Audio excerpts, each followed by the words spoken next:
오늘 등장하고 있는 예수님의 어머니가 되어지는 마리아에 대한 이야기는 사실 성경에서 많이 기록되어 있지는 않습니다. 예수님이 탄생하게 되는 통로로서 귀한 쓰임을 받았지만 마리아 자체가 따로 칭송을 받거나 그런 경우는 성경에서 드러나고 있지 않습니다. 그 중에 오늘 우리가 본문으로 붙잡게 되어진 이 말씀은 마리아가 그의 친척인 엘리사벳을 찾아가서 만나고 있는 장면입니다. 이 엘리사벳은 우리가 잘 알고 있는 세례 요한의 어머니이지요. 세례 요한과 예수님이 복중에서 만나는 장면이 바로 오늘 본문에서의 장면입니다. 그 중에서도 마리아가 엘리사벳의 이야기를 다 듣고 나서 하나님께 감사의 찬송을 올려드리고 있는 바로 이 본문은 우리가 익히 마리아의 찬가라고도 많이 불리우고 있는 그런 장면입니다. 자신이 얼마만큼 하나님의 은혜를 입은 자인지, 자신이 얼마만큼 하나님으로부터 귀한 사명을 받은 자인지를 그렇게 고백하면서 찬양하고 있는 이 장면을 통해서 오늘 마리아의 삶 가운데 찾아오신 예수님, 마리아의 삶 가운데 일어난 영적인 반전을 붙잡고 오늘 우리도 그런 삶을 살게 해달라고 함께 기도하기를 원합니다. 이런 배경 속에서 처음으로 붙잡게 된 것은 처음엔 두려운 말씀일지라도 그 말씀이 믿어지면 그 말씀이 가장 행복한 말씀이 되어진다는 사실을 붙잡고 우리가 함께 나아가기를 원합니다. 47절부터 49절에 내 마음이 내 구주 하나님을 좋아함은 그가 이 여종의 비천함을 보살펴 주셨기 때문입니다. 이제부터는 모든 세대가 나를 행복하다 할 것입니다. 힘센 분이 나에게 큰 일을 행하셨기 때문입니다 라고 마리아가 고백하고 있습니다. 여기서 마리아가 말하고 있는 비천함이라는 표현은 그의 인생이 크게 주목받지 않는 인생이었다는 것, 또 지극히 평범한 사람이었다는 것을 표현하는 단어입니다.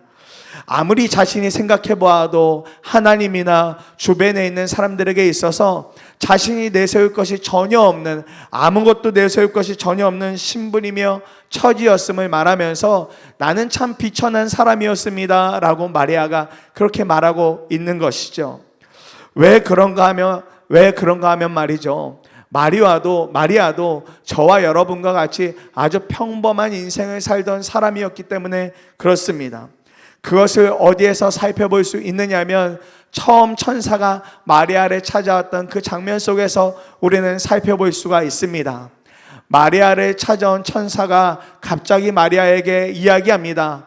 내가 하나님의 은혜를 입었고 너의 몸에서 아들이 태어나게 될 것이다 라는 이런 이야기를 마리아가 듣게 되어집니다. 여기서 마리아가 정말 믿음이 충만하고 성령이 충만하고 좀 더 그 본문 가운데 극적인 요소를 살리려면 마리아가 아마 이 상황 속에서 할렐루야 하나님 제 안에 놀라운 일을 행하셨군요 라고 하는 게 더 이 본문을 돋보이게 하는 그런 믿음의 행동이었을지도 모릅니다. 그러나 마리아는 그렇게 대답하지 못합니다. 그런 천사의 이야기를 들은 마리아가 할 수 있는 이야기는 이 한 가지였습니다. 천사, 주님, 저는 남자를 알지 못합니다. 저는 남자를 알지 못합니다. 마리아가 한 이 대답은 매우 지극히 정상적인 대답인 것입니다. 사실 요셉과 정혼만 했지 같이 살고 있지 않은, 결혼하지 않은 상태였기 때문에 마리아에게 아이가 생긴다는 것은 결코 생각해 볼 수 없는 일이었습니다. 그러니 나는 남자를 알지 못합니다 라고 말하는 것이 마리아에게는 가장 정상적인 대답이었습니다.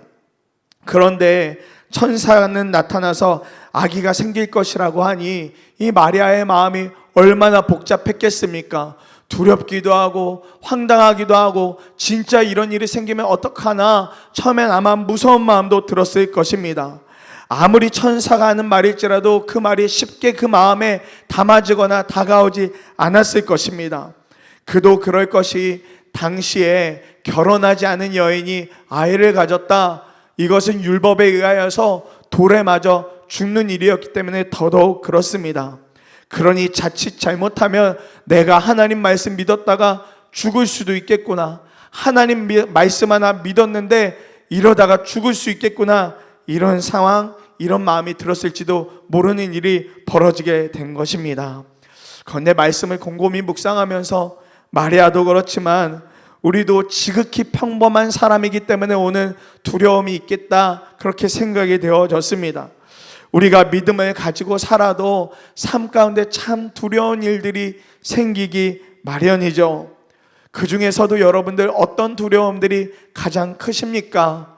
건강에 대한 두려움이 찾아오고, 재정에 대한 두려움이 찾아오고, 또 관계의 여러 가지 관계를 맺는 일들에 대한 두려움이 찾아오면 정말 어렵죠. 이 두려움이 우리를 찾아오게 되면 하나님 말씀에 순종하여 살게 하는 것에 큰 장벽과도 같은 일이 생겨서 너무 어렵고 너무 속이 상하고 너무너무 무섭기도 하고 그런 두려움이 생길 때가 있습니다. 부끄럽지만 저에게도 그런 부끄러움, 두려움이 있었습니다.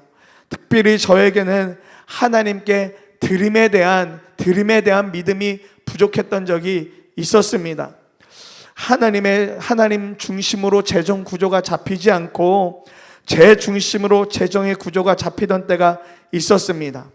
당장 갚아 나가야 될 삶의 여러 가계의 빛을 보면서 이걸 더 먼저 변제하고 이것을 더 먼저 갚는 것, 이것이 최우선이라고 여겼던 것이죠.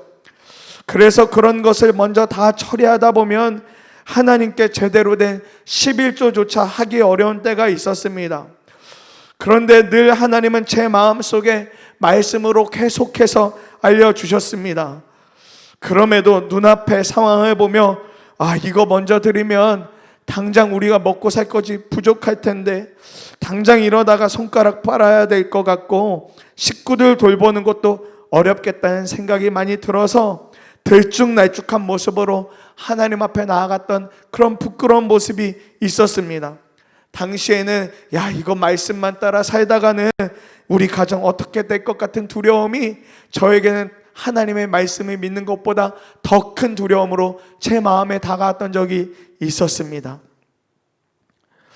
우리가 오늘 마리아의 모습을 보면서 별반 달라 보이지 않는 모습은 이런 두려움들이, 마리아가 경험하는 그런 인생 가운데 두려움들, 우리 삶 가운데 다가오는 두려움들이 있기 때문에 별반 달라 보이지 않게 되어집니다.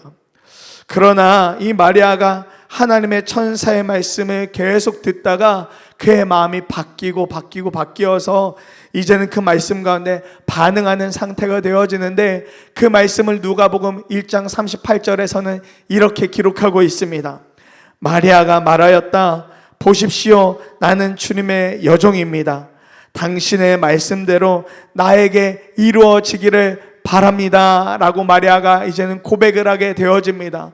처음에는 두려운 이야기였고 어려운 이야기였고 가능할까 무서운 이야기였지만 하나님의 말씀이 계속 들어가던 마리아의 마음이 변하였고, 이제는 그가 주님, 저를 통해서 그 일을 이루어 주십시오 라고 말할 만큼 순종의 사람이 되어진 것입니다. 주님의 말씀이 진짜로 믿어지니까 이전에 가지고 있던 두려움이 사라지고 오히려 그 말씀에 순종함으로, 경외함으로 그렇게 나아가게 된 것입니다. 비천해 보이는 자신 가운데 찾아오신 주님이 자신에게 말씀하시는 그 일을 통해서 마리아는 이제 더 이상 두려움의 사람이 아니라 세상에서 가장 행복한 사람이 되어진 것입니다. 오늘 그 고백을 본문 속에서 마리아가 그대로 하나님께 올려드리고 있는 것입니다. 비참해 보이는 저의 인생 가운데 주님 찾아오셨으니 제가 가장 행복한 사람이라고 그렇게 마리아가 고백하고 있는 것입니다.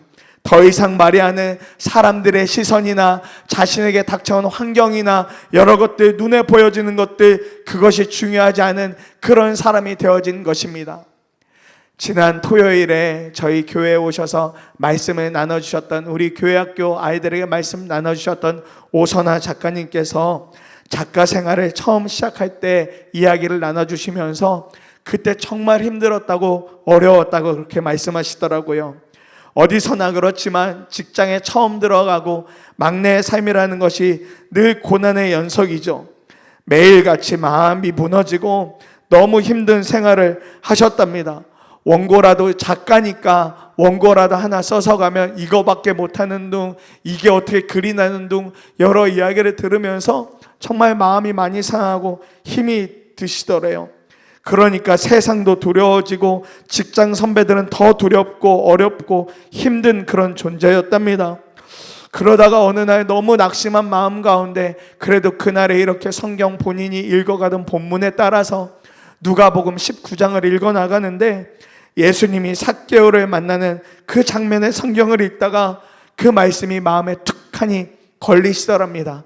그래서 그 말씀을 한 번이 아니라 5번, 10번 계속해서 그 본문을 반복해서 읽는데 그 본문을 읽고 또 읽어 내려가는데 문득 예수님이 자신을 찾아오신 것이 어떤 의미일까 그렇게 묵상이 되어지더래요.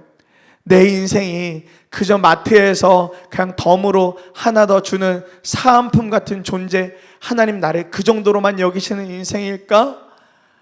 그렇게 자신은 여기고 있었는데 하나님도 나를 그렇게 여기실까? 그렇게 생각하고 있었는데 말씀을 묵상할수록 그게 아니라 사은품이 아니라 그 메인으로 진짜 정품으로 주어지는 그런 존재로 하나님은 나를 생각하시는구나라는 깨달음과 믿음이 그 마음속에서 명확하게 붙잡혀지시더라는 거예요. 그러면서 이런 믿음의 고백이 나오더랍니다. 내 안에 오늘 주님이 찾아오셨다. 오늘도 주님이 나하고 함께 하시네.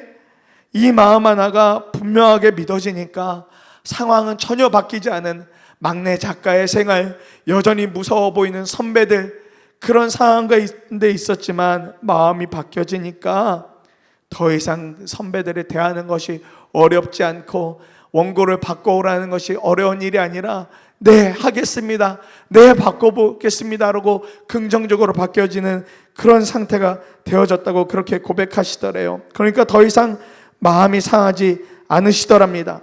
이전의 삶은 평범하다 못해서 비천해 보이는 삶 같았는데 주님이 내 안에 함께 하신다. 주님이 나를 찾아오셨다. 주님이 내 안에 역사하신다. 그렇게 믿어지니까 그 자체로 비천해 보이던 자신의 인생이 정말 가장 행복한 인생처럼 여겨지시더랍니다. 오늘 우리에게도 주님이 이렇게 찾아오시고 주님이 우리의 인생 가운데 비천함이 아니라 가장 행복한 인생이라고 주님은 그렇게 우리에게 말씀해 주고 계세요. 그러면서 두 번째로 붙잡게 된 것이 있습니다. 평범하고 비천해 보여도 하나님을 신뢰하는 사람을 통해서 하나님은 일하신다는 것입니다. 우리가 너무 평범해 보이고 비천해 보일지라도 그런 사람이 하나님만 분명하게 신뢰하고 있다면 하나님이 그런 사람을 통해서 역사하신다는 거예요. 오늘 55절의 말씀 보면 우리 조상들에게 말씀하신 대로 그 자비는 아브라함과 그 자손에게 영원토록 있을 것이다 라고 마리아가 고백하고 있습니다. 찬양하고 있습니다. 마리아는 자신이 행복한 사람이라고 고백하면서 이제 더 이상 두려움의 모습은 전혀 보이지 않습니다. 오히려 하나님을 찬양하고 있는 오늘 이 본문의 모습을 보면 그 모습이 담대함 그 자체입니다. 처녀였지만 하나님의 천사의 말을 믿었고 천사의 말대로 자신의 몸을 통해서 하나님의 아들이라고 불릴 자가 태어날 것이라고 믿으니 가능한 일이 되어진 것입니다. 이 일을 통해서 모든 자손들이 자비를 입을 것이라고 확신의 노래를 부르고 있는 것입니다. 마리아가 여기서 신뢰한 대상은 엘리사벳도 아니었고 장차 그의 남편이 되는 요셉도 아니었고 오직 주님이셨습니다. 오직 말씀해 주시는 그 주님만 신뢰할 때 마리아의 마음이 뒤집어지고 마리아가 정말 주님을 중심으로 주님을 의지하며 그렇게 믿음의 고백, 믿음의 찬양을 올려드릴 수 있었던 것입니다. 사랑하는 여러분, 요즘에 무엇을 신뢰하며 살고 계십니까? 우리가 참 신뢰하기 어려운 시대를 살아가고 있습니다. 요즘 우리가 입버릇처럼 하게 되는 말이 있죠. 세상에 믿을 것이 없다, 신뢰할 것이 없다라고 하는 이야기들을 우리는 참 많이 듣게 되어집니다. 유튜브에 한번 들어가 봐도 이게 진짜인지 아닌지, 신뢰할 수 있는 말인지 아닌지 정말 혼미할 정도로 그런 세상을 오늘 우리가 살아가고 있습니다. 정말 그런 세상을 보면서 이런 생각이 들지요. 진짜 이 세상은 믿을 게 없는 거구나, 100% 신뢰할 것이 없는 거구나, 정말 이런 생각하게 되어집니다. 우리가 때때로 맛있는 식당 찾아가서 그 식당에 있는 음식 먹으면서 야 진짜 기가 막히게 맛있다, 그렇게 몇 날 며칠에 찾아가면서 먹다가 어느 순간 맛이 좋아지는 것이 아니라 맛이 나빠지게 되어지면 우리 뭐라고 보통 이야기하게 되나요? 맛이 좀 변했네. 주방이 바뀌었나 봐. 아유, 맛이 완전히 바뀌어버렸어. 이러지 않습니까? 그런데 사람은 어떻습니까?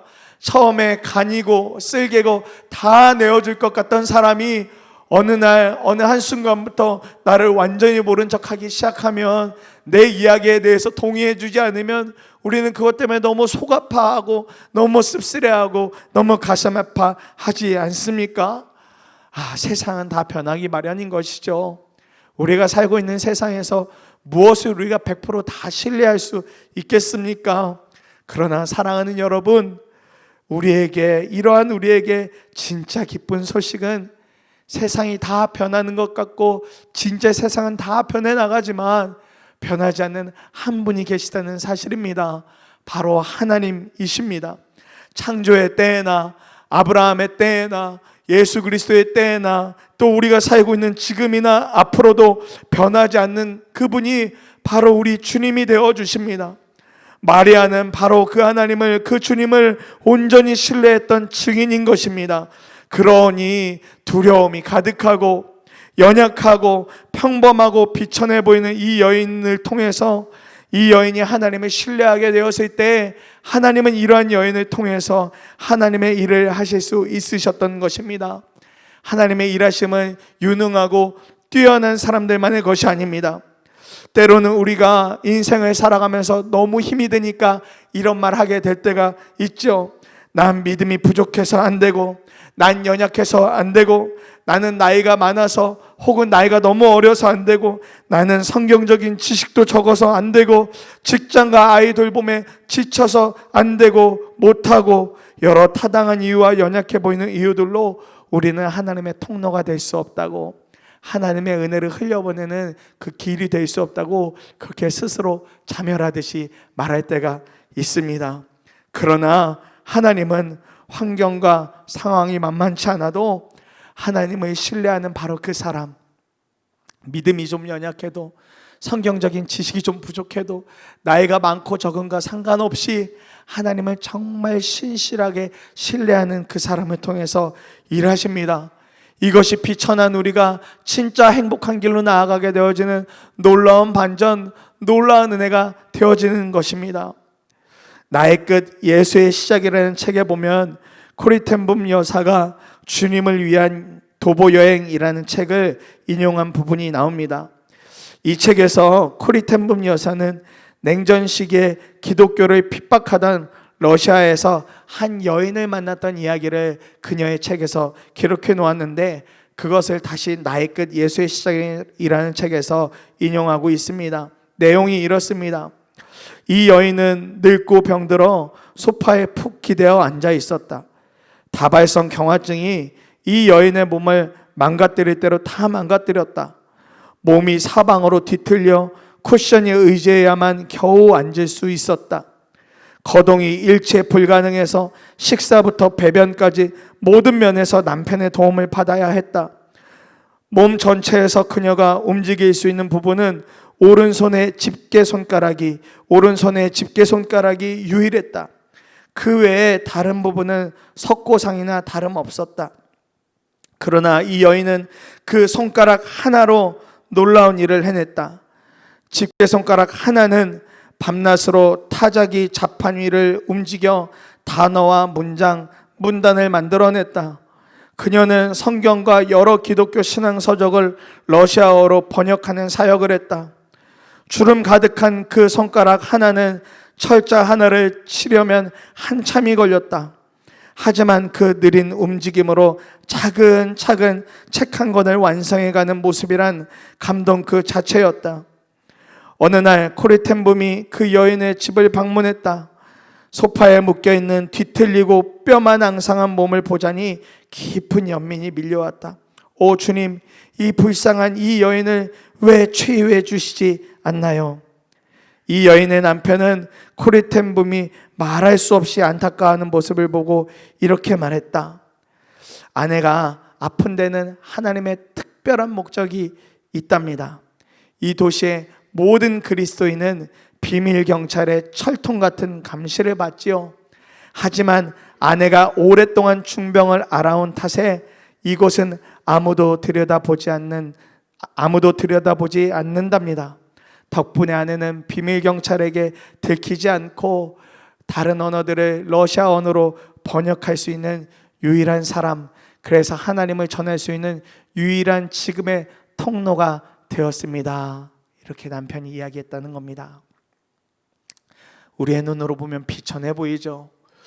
비천할 뿐만 아니라 너무나 연약해 보이는 모습입니다. 집게손가락 겨우 하나 움직일 수 있는 여인, 이런 여인이 무엇을 할 수 있을까 싶지만 하나님은 그런 여인의 몸을 통해서도 하나님의 놀라운 역사를 행하고 그렇게 주의 복음을 러시아 땅 가운데 전해 나가셨습니다.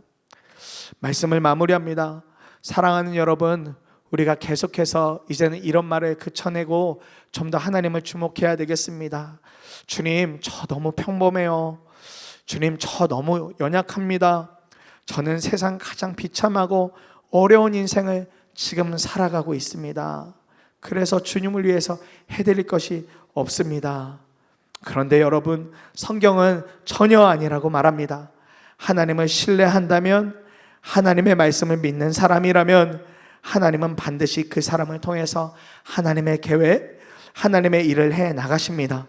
이것이 믿어지면 우리는 우리의 환경이나 인생을 뛰어넘어서 신실하신 하나님의 통로가 되는 놀라운 삶의 반전을 이뤄내는 그런 인생을 살게 될 줄 믿습니다. 오늘도 여러분의 삶 속에 찾아오셔서 두려워 말라고 말씀하시는 하나님, 하나님의 일을 함께 하자고 하시는 하나님의 말씀에 순종함으로 이제 더 이상 우리가 비천한 인생이 아니라 세상 가장 행복한 하루의 인생을 사시는 사랑하는 성도님들의 삶이 되시기를 간절한 마음으로 축복합니다.